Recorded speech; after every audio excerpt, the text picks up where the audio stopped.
Good afternoon, everyone. I hope everyone is doing well. Thank you so much for joining Lori and I for our webinar today on digital content marketing webinar mini-series. Today we are presenting our third webinar on SEO basics. Owner and president of Keystone Click, Lori Highby, how the heck are ya? I am fantastic. I'd have to say I'm not super excited that we have to work from home for another 6 weeks, as we just found out yesterday in the lovely state of Wisconsin. I know we've got people all across the country on this webinar today, but I guess whatever's good, for the greater good, whatever's best for the greater good. But happy it's Friday. No, for sure, no question. And hopefully, if nothing else, we can continue to hear from people about some great ideas and things that they would love to learn about, and we can continue to produce some great content for them. Most definitely. All right. So let's take a look at today's agenda. Just go through it really briefly. First and foremost, what is SEO? I think, as we talk about SEO basics, we need to start from the beginning. Why is SEO important to your business? SEO best practices, and then we certainly want to be able to open up the floor for some questions at the end. So what is SEO, Lori? What is it? So SEO, to get right down and dirty to the simplicity of it, is an acronym for search engine optimization. And I love this definition that was published on searchengineland.com, which is the process ultimately to getting traffic to your site from a non-paid route. And I think it's extremely important to make sure that you are aware that it is just simply one piece of the marketing puzzle. You should not be putting all of your eggs in the SEO basket, but it is definitely something that can be extremely valuable and generate a lot of new business for you. Awesome. So as we kind of move in a little bit deeper here, we kind of have split it up into two separate categories: SEO that's on-site and SEO that's off-site. Can you kind of walk us through a little bit about what that means and why we would split it up that way? Sure. So one of the things that's really important to know is that, Google in particular and most search engines have a number of different variables that have an impact on how you actually show up in the search engine. So there are over 200 variables that Google is taking into account when trying to decide who to display at the top of their search engine results page. Now, not all of these are public knowledge. Google definitely holds a lot of secrets, and they don't want to just tell the world this is what you need to do exactly. But they do offer a lot of insight, and a lot of professionals do a lot of their own trial and error and testing to see what works best. In addition, just best practices overall. So we are definitely staying on top of what's important. My personal SEO experience started in the early 2000s. When SEO wasn't even an acronym being used in the industry. So I would say, a lot of what I was practicing back then, it still holds true as far as the core principles of search engine optimization. So what we're going to talk about specifically on site relate to the content, the architecture, and then just the code itself. And then offsite has a lot to do with the sources that are linking back to your site. So what are the trust of those sites and links and location? And then just gonna wrap it up with some additional considerations. Awesome. Heck yeah. So let's go ahead and kind of get started here with what is on-site, and most importantly, content. And as we see from a quote here from Bill Gates back in '96, which I think is awesome, content is king. The average length of a page in Google's first page result is now almost 1,900 words. Lori, can you speak to that a little bit? Yes, so content is king is a phrase that has been used for longer than I've been working in the SEO world. But content is really the message, that the information that's on the page. So it's not just any content, it's quality content. And Google's looking at some very specific characteristics when it comes to the type of content that you're publishing. So from an informational perspective, content should be accurate, comprehensive, original, and professionally presented. If you have content that's more artistic, it should be original, unique, and convey a high degree of skill. If your content is more on the side of news, it should be in-depth, well-cited, accurate, and contain original reporting information. So as far as that acronym EAT, we're going to dive a little bit deeper into that in a couple slides here. But the acronym stands for expertise, authoritativeness, and trustworthiness. So it's something to just keep in mind as far as the information that you're publishing. And Will, you spoke to the length of content. So there's definitely been some studies done around what shows up in the search engines. And typically pages with 2,000 words tend to show up higher in the search engines with regards to pages that have very similar topics but have less word count. So I know that sounds quite dreadful to many of you to think about 2,000 words, but at the end of the day, Google's mission is to just provide the absolute best results to the person that's using the search engine. And for them to have confidence in the information that they are supplying, they need to have they need that what's the word I'm looking for here?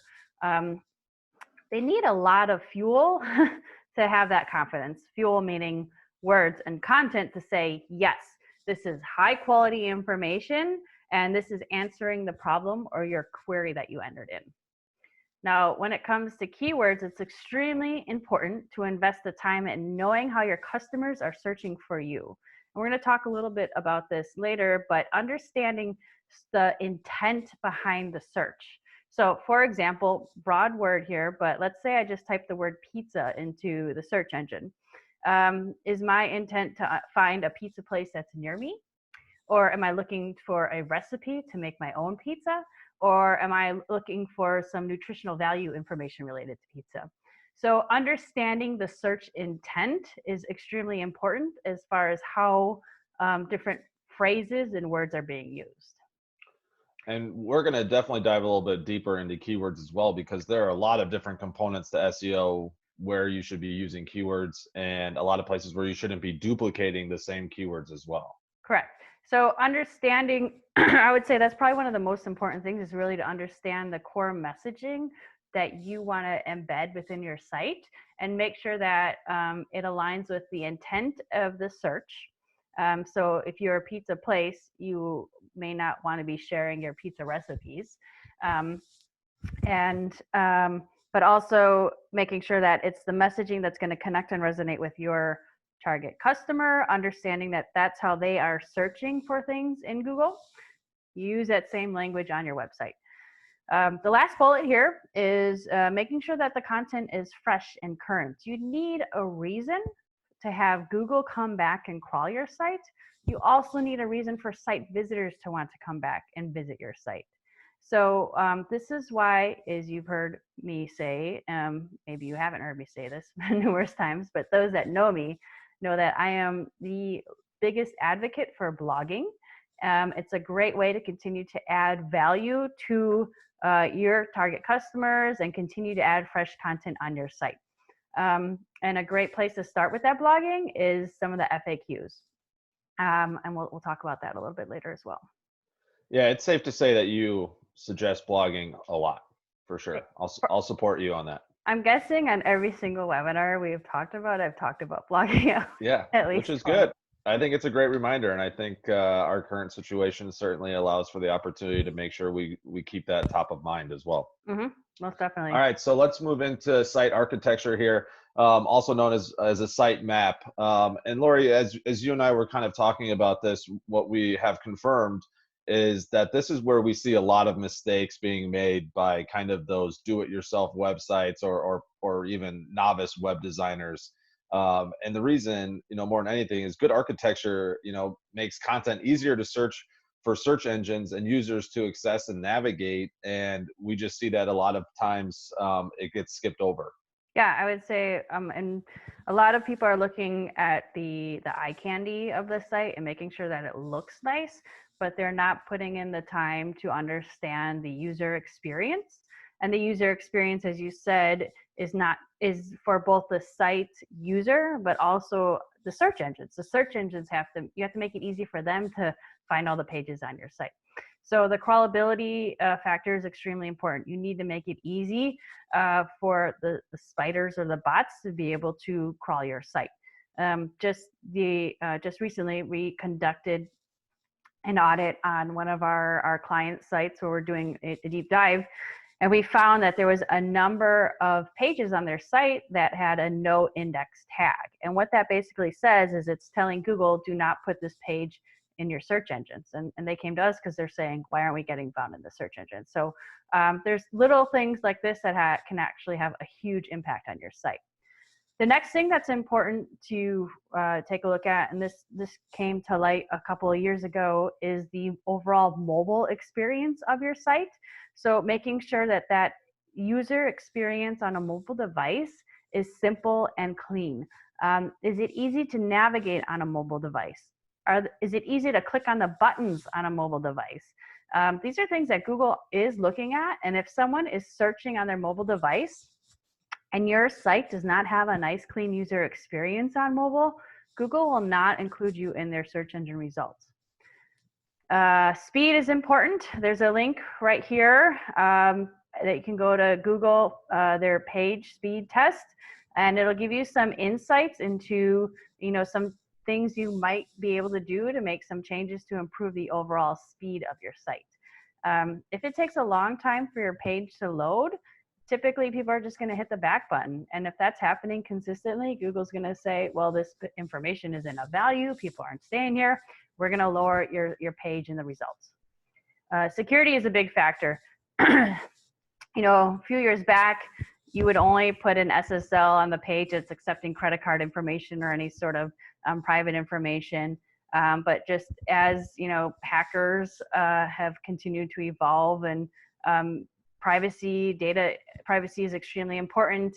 Best practice is to have every single page on your site secure. So take a look and make sure that it is HTTPS on your site whenever you're plugged in. And some of the browsers will have a little lock. The last thing you want is someone to go to your site and, depending on the browser, sometimes there's a little pop-up that says this site isn't secure. You don't want that experience for your site visitors. Yeah, I think for, some site visitors, it's an easy reason to leave the site, right? And so one thing we want to make sure we avoid is just those little things that are in our control. Yeah. All right, as we move into SEO on-site code, I have to imagine, and it was true for myself, this is certainly what I would consider one of the scariest components of on-site SEO, but it really doesn't need to be. And I think it's the way in which we think about code. So how should we be thinking about code, and what are some components that are super important to SEO? So the code on this site, I know this is an area when I have conversations with some of our clients, we're not necessarily saying you have to go in and learn code. Right. All the sites that we're building are on a content management system, and there's very specific fields that say, this is where you enter the title tag. This is where you enter the description tag. This is how you use the heading tags on the site. So don't get scared by, a little bit of brackets and parentheses that you see on the screen right now. What I'm going to do right now is just educate you on the importance of these things. So as you can see, the title tag is actually what displays in the search engine result page. And what you're doing is you're telling Google, this is what this page is about. Now you are ultimately able to influence what Google is displaying there. I'd say more times than not, it is that information. But at the end of the day, Google can decide to put whatever they want in that link. But it's best practice to use some of those keywords that we talked about a little bit earlier. The words that you want to be found for, those words that have some sort of very strong search intent that aligns with the offering that you provide. The description tag, very true, is along with the title tag. So no different than, it shows up, as you can see, right here in this gray box. This is that kind of teaser text right below the link. Just definitely be straightforward about the information that is on that specific page. Again, a great spot to use keywords. Now, heading tags are, this is kind of the structure of the information that is on the specific page. So the best way that I like to describe how to use heading tags Takes you back to middle school when you were writing a paper and you had to start with writing an outline. So you'd have like your main heading and then your subheadings and then kind of your supporting headings along those main subheadings. Think about that's how you want to build your page and your site, and say your heading 1 tag, there should only be one H1 tag, heading 1 tag per page, says this is what this page is about. It's very similar to the title tag. And then your supporting heading tags are going to just kind of support that H1 tag, kind of like your subheadings as if you were writing a paper in school. The things that you want, the language you want to include in those headings are, again, going to be those keywords. If Google sees that you're putting an emphasis on these certain words, they're going to say, oh, wow, these words are in a heading tag. This must be telling the readers that this is what this page is about. And Lori, for those who do have access to the back end of their website, is that where they would go to influence these headings, and as you know, as well as the title tag and meta tag?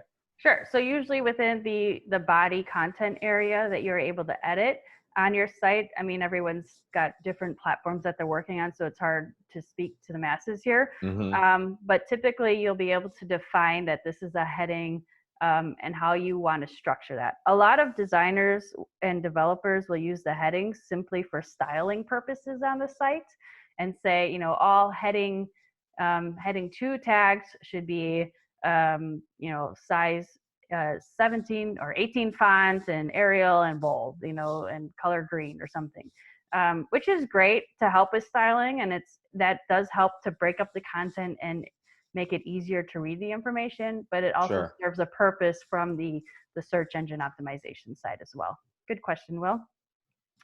The last item to take a look at, and this is definitely an area that you'll need some support from a web developer, is making sure that you're, if possible, using structured data on the site.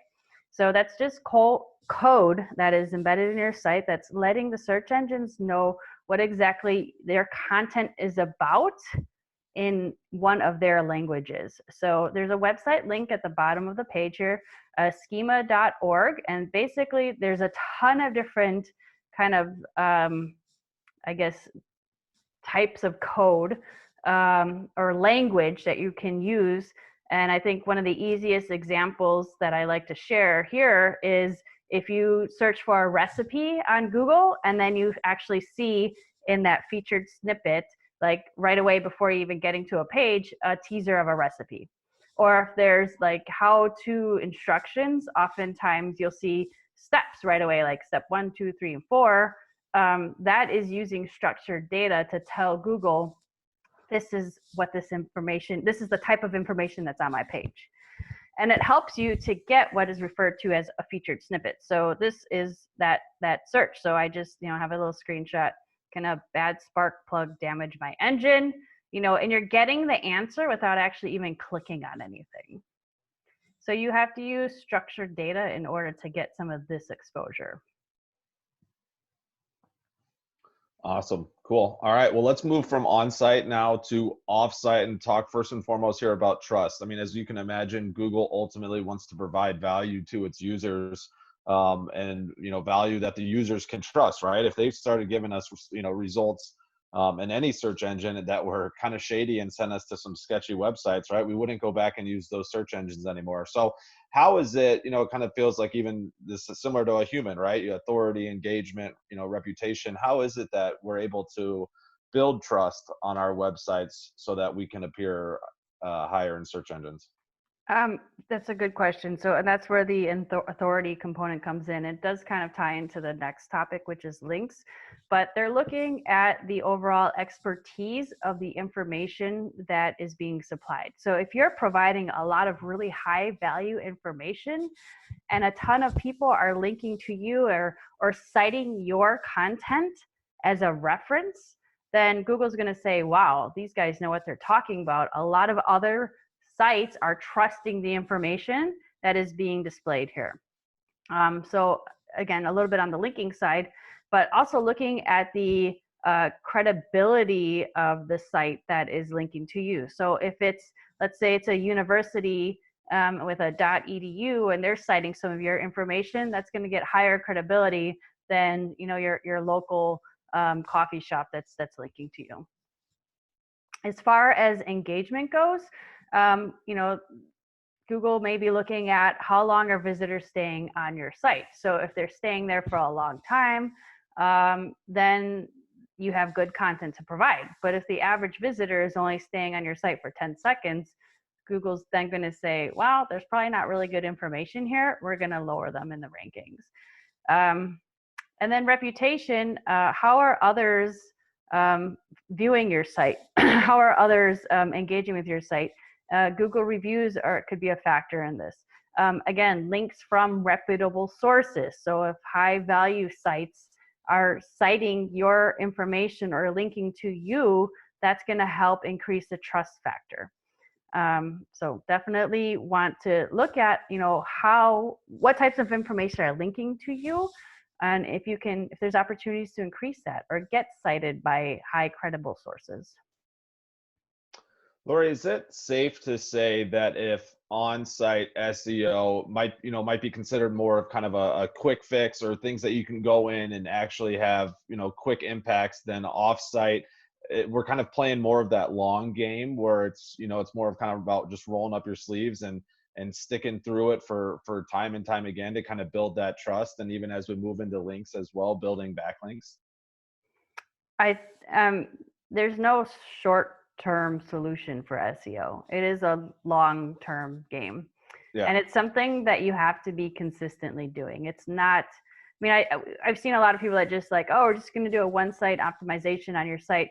That's a one-time optimization, and that's fine to make sure that it is built with the SEO strength and integrity overall. But one, we don't own Google. They're constantly changing their algorithm as the world continues to change. From technology evolves constantly.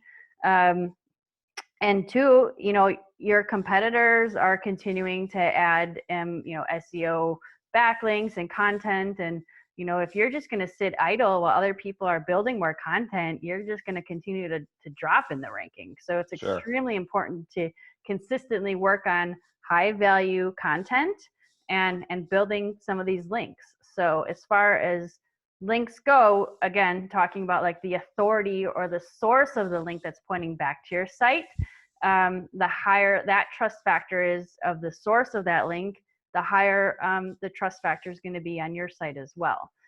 And as far as backlinks go, I would definitely say, the quality of these backlinks is more important than the quantity of the backlinks. But quantity does play a factor in SEO, because let's say you've got, 10 high quality backlinks going to your site, but your competitor has 100 high quality backlinks going to their site. Well, then it's going to be the quantity game. So I would say focus on quality first and then quantity when it comes to backlinks. Because there is such a thing as a bad backlink. Oh yeah, absolutely. Yeah.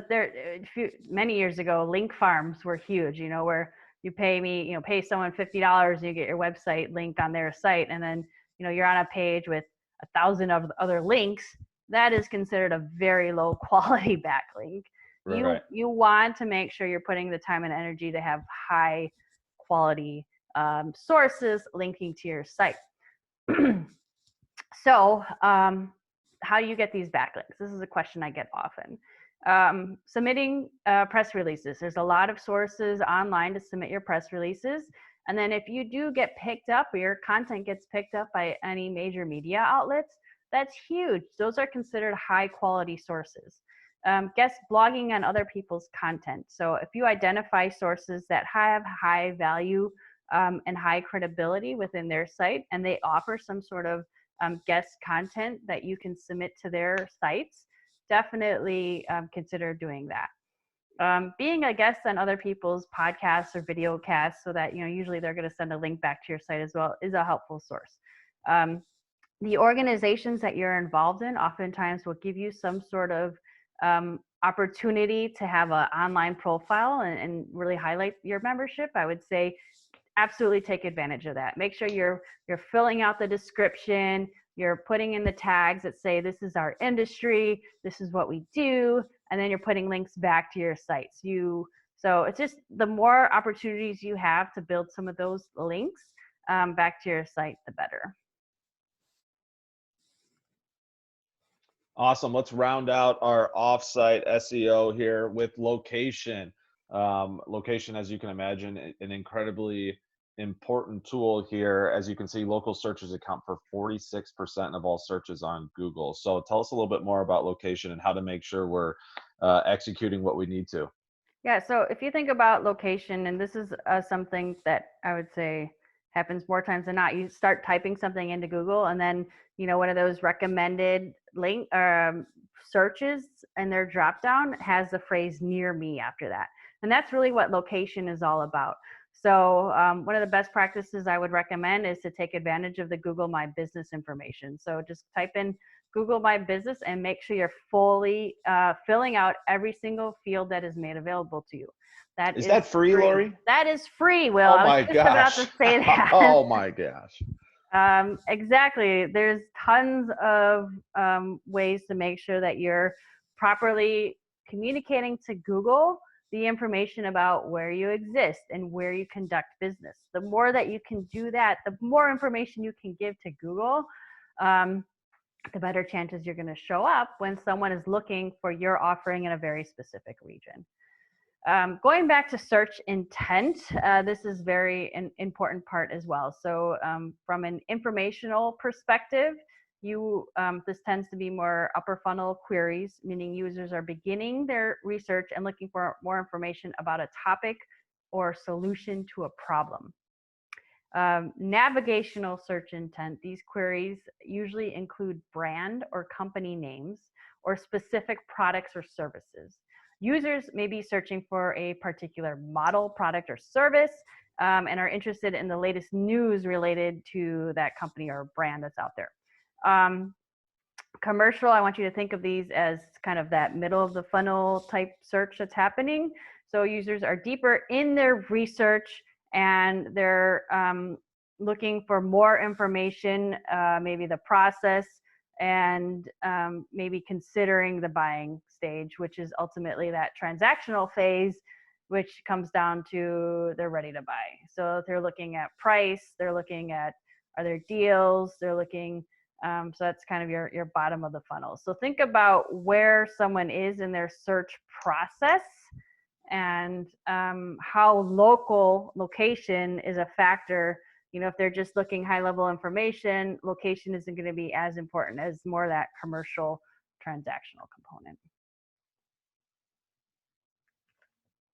Awesome. All right, last one, additional considerations. As you can imagine, voice, video, especially video and image, incredibly important.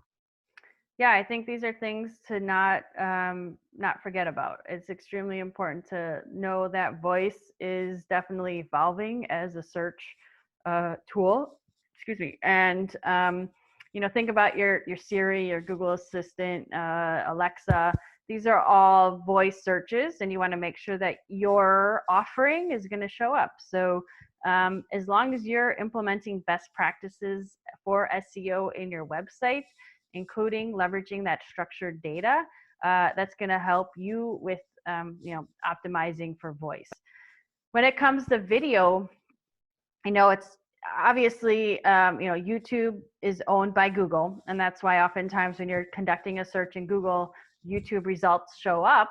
But something to think about is that YouTube is actually the second most popular search engine that's out there. So you want to make sure that if you're leveraging video and you're uploading video content, you're properly optimizing that as well.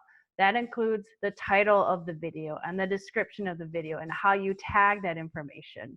That can be just as powerful as optimizing the information on your website.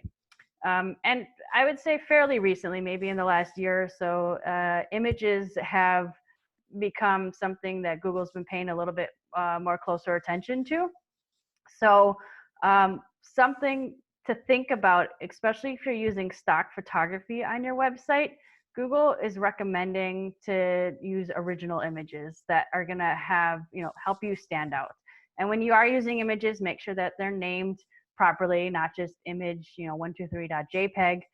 Make sure you're using alternative text, and this is a way to describe what the image is about. That helps you show up in your images, show up in the search engines, but also helps the user experience, especially if someone's using screen readers. And make sure that the information or the text that is surrounding the image is telling the story of the image that is being displayed as well. Yeah, super important, because there are components to describe images, right?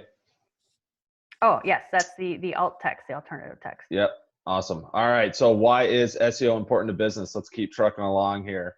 As you can see, every day Google sees 7 billion searches conducted. That just seems kind of crazy.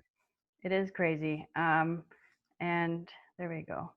Yeah, and people are searching on literally every single topic. And I actually just saw something recently that said, there's new types of searches being done every day, meaning it's the first time something was actually ever searched. So Google's, machine is constantly being challenged as well, which is good. I think it's good to continue to challenge them instead of constantly like, oh, we don't know what to display on these results. So, but something that I like to illustrate often is kind of the overall search, and it goes back to that intent.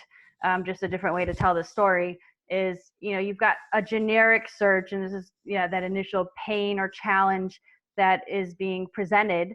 How do I solve this problem? And then you're looking at what your options are. So you're looking at some comparison information. Do I buy a Ford or do I buy a Chevy? What are the pros and cons of buying these types of vehicles? People are definitely watching video, and this is why it's important to consider video as part of your SEO practice. The ratings and reviews, we talked about that as well. I mean, part of that experience is what is the buying experience and decision-making experience comes down to what has the experience been of other people that have made this purchase decision already. And then what is my network or my resource saying, or what are the reviews that other people are saying? So, I mean, Facebook has made a tool out of the reviews, or seeking recommendations component. So on a B2B standpoint, but also, on the consumer side, all of these things are happening from that customer buying journey, leveraging any sort of digital tool to help people make that buying decision at the end of the day. And that engagement number is really, I'm interested in learning more, not necessarily I'm ready to buy. For sure. Awesome. Really important stuff there. Good. All right. Best practices. So a lot of these items are going to be things that we have certainly already discussed. We want to kind of take a look at it in kind of a live fashion here. So what we've actually pulled up is what, how Keystone Click would appear in a search engine. And we've highlighted our title tag and our meta description as well. And just kind of, some quick reminders on that title tag, right? So this appears in browser tabs, bookmarks, and in search results pages. Ultimately, we want to keep it, within under that 65 characters range. And this is really where you include your most important keywords, right? So when you do that research and you identify what types of keywords you want to make sure that you're showing up for, this is really where you're going to put those and really execute those keywords. As we look right below that title tag, that's where our meta description comes in, right? I know we spoke to that. And this kind of is your first advertisement, right, Lori? It's kind of your first chance to give someone an idea of what it is that you do, a sentence or two before they actually ever click on a link and land on your website. Yeah, and oftentimes, again, this is a good spot to put those keywords in, and Google will typically bold the words if it's the exact word that is in the search query in the description. And there's studies done that say there was, the more bold words in that description, the higher the click-through rate on that click. Awesome. Again, short and sweet, but something you want to take some time really kind of honing in on. Mm-hmm. Absolutely. So as we kind of move forward here, again, topics we discussed, and now we're kind of seeing how they're implemented. So we've pulled up kind of our homepage headings, and ultimately, right, the headings are structured using HTML headings 1 through 6. We want to make sure that we're using keywords in our headings, and we want to make sure that that first level, that H1 tag, includes your most important and targeted keywords, right? So, and then as you think a little bit deeper about it, you want to make sure that you never duplicate your title tag in your header tag as well. Why would that be? Why don't you want to put your, the same keywords in your H1 tag that you have in your title tag? Well, I mentioned that Google has over 200 different factors and variables that they're looking at. One of them is they're trying to minimize people spamming or taking advantage of the system. So if there's a lot of duplicate content, that's deemed as negative in Google's eyes. Is it important also then just to have headings on your homepage, or is it something where you want to make sure you have H1 tags across your website? Every single page should have it. Every single page. Yes. Good. So, I mean, Google does not just bring up everyone's homepage. It's individual pages. And all of these practices that we're talking about it's a per page practice that you should be focusing on. Awesome. Super important, right? To think of each individual page on your website as its own individual page. Mm-hmm. XML sitemap. So this kind of goes back to our site architecture. We talked about, search engine crawlers being able to crawl through your website. And this is ultimately where we need to ensure that search engines can find and access the content on our website easily. Right. So we want to make sure to only include the pages that you want search engines to crawl within that sitemap. I would say, Lori, that we see often that there are a number of sites, and as we spoke about it, that really kind of fall short when it comes to including an XML sitemap. Yep. I'd say on a DIY side and kind of the novice designers, this is a common mistake that we see. Yeah, for sure. And then again, touching on SSL, websites need to be SSL secured, as it provides extra security layer while logging into your web service. And so ultimately, you want to make sure that your redirects are all in order and all of your HTTP pages are being redirected to the HTTPS version of your website. And then also, just kind of as a reminder, we want to make sure we renew this every year, right? It's kind of like your domain as well. Mm-hmm. It's important to make sure that you have reminders put in place so that you can renew it. Yep, absolutely.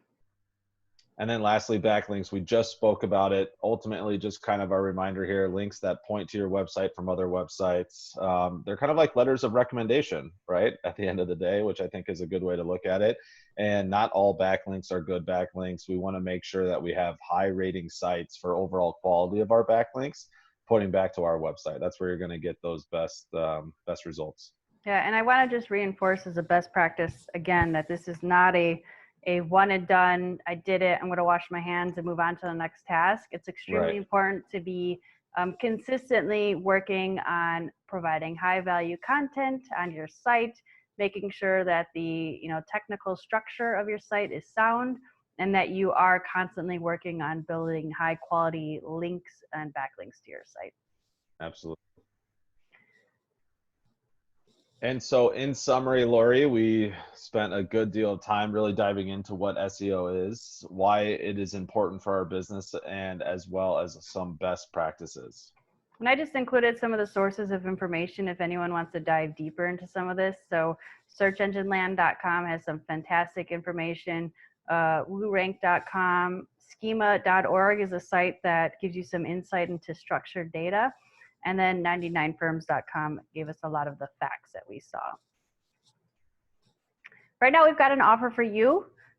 We do provide a free website audit. This is a custom report built for you, and you get to spend an awesome 30 minutes with Will Jurgensen to talk through what's happening on your website. So if you are interested, act now in the chat or in the question prompt there. Plug in your email address and then your website address, and then will reach out to you. We'll schedule a time to do a 30-minute Zoom call where we're talking through all of these things that we talked about as far as best practices. So we're going to give you basically an audit of your site that you can take and do whatever you want with. No charge to you. We just want to help you out. Yeah, I do think that a lot of what we discussed today, it's easier to dive deeper into that and to understand it when it's actually focused on you. And that's really one of the big components that you would get as a part of your free website audit. So as promised, we have some fantastic topics ahead. Next week, how to use hashtags. We've got about 25 best tips for using hashtags. I mean, these are so important in the social media space, especially in B2B, LinkedIn. So we're going to talk about some best practices there. And this one I'm really excited for, preparing for market revival. So as COVID-19 has just kind of totally thrown us, for quite the roller coaster ride recently. It was the first stage is really let's I don't want to say panic mode, but it's scrambling to just figure out what we're doing and what's happening. And the second stage of any crisis is some sort of, pivot, and we're trying to figure out what's happening next. And the third stage, and this is the one that we're about to enter into, is preparing for the revival and for things to get back to whatever this new normal is going to be for us. So I have a lot of great insight to share, and I'm excited to bring that to all of you. And then on May 8th, we're going to dive into some paid advertising basics. So it's kind of a good follow-up to the organic way to promote through search engines, and we're going to bring some good insights there. So again, if you have a topic of interest, please add that into the commenting tool here, and we'll add it to the agenda. All right, that being said, let's open it up for questions.